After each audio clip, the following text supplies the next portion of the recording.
Hey everybody, it's John. Lake Erie chestnuts checking in. It's been a while.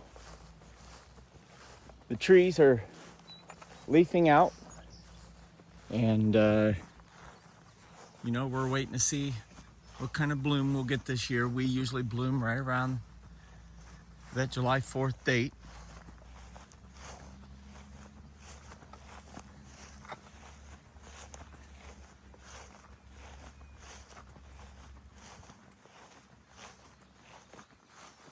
You can see early on signs of blossoms slowly forming. Just crazy what we have,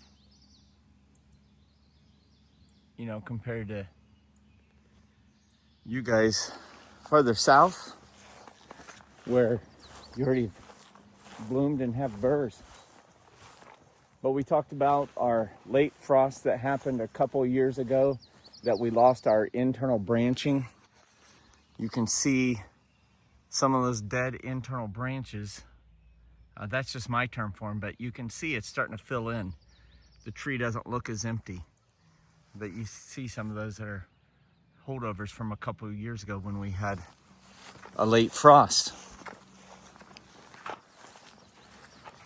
But I got the John Deere zero turnout here today, and we've just had a crazy amount of rain for this year. I don't know if it's been a crazy inch amount, but it has been continuous and cold. It is May 30th. I'm wearing a long sleeve shirt and I'm cold, and it's 2 in the afternoon. I wanted to show you, do a little diagnosis with you all, and we'll just look at a couple trees. Maybe it'll help you in the future. But this is,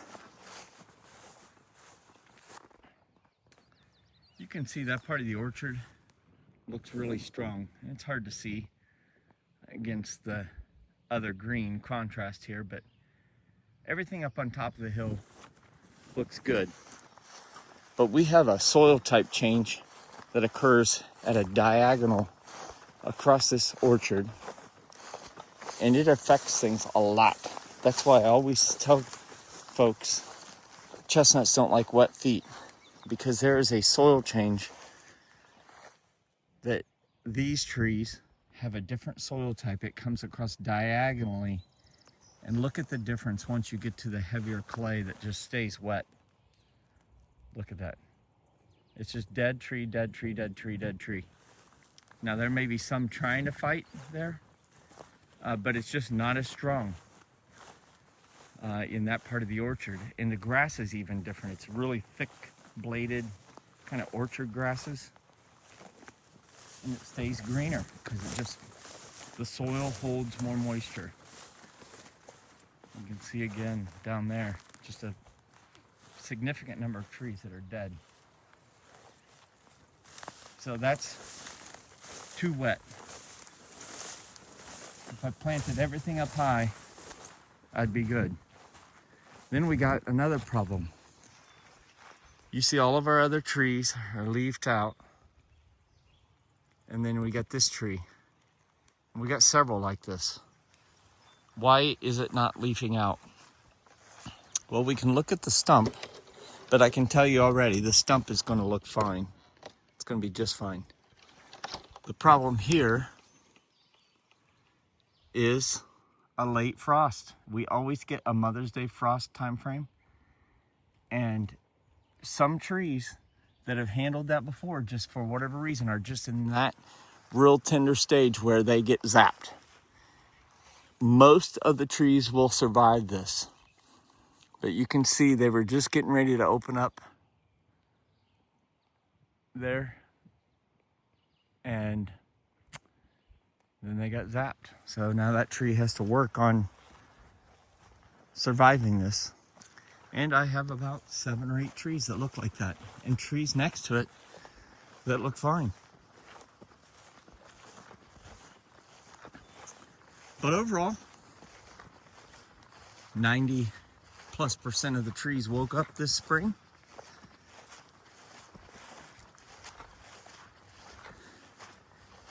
Sometimes I accidentally plant a tree. I accidentally planted an English white oak, and I've left it. Now look, it's damp here. It's kind of moist where I went around in the zero turn. You can hear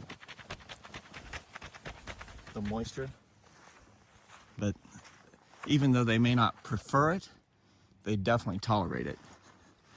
The moisture oaks do way better than chestnuts.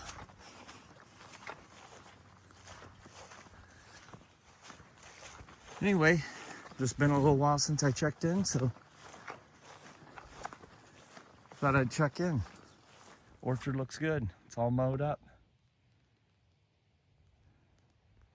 Looks pretty.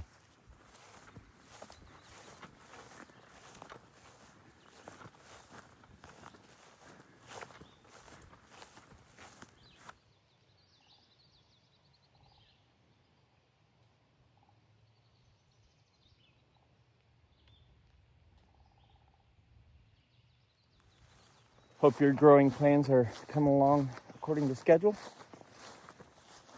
I'll see you on the next one.